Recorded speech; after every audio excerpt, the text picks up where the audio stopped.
Hey guys, what's up?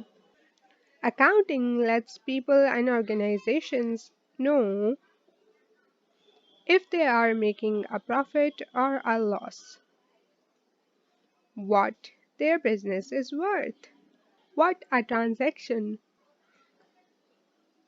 how much cash they have, how wealthy they are,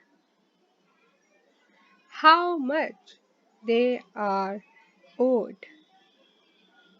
how much they owe to someone else.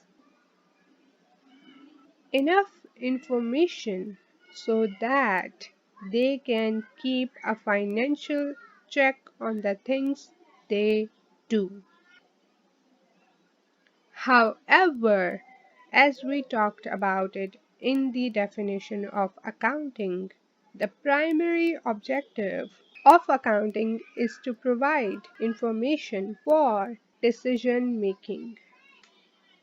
That's it for this video. I really hope you guys liked it. If you did, make sure to give this video a thumbs up.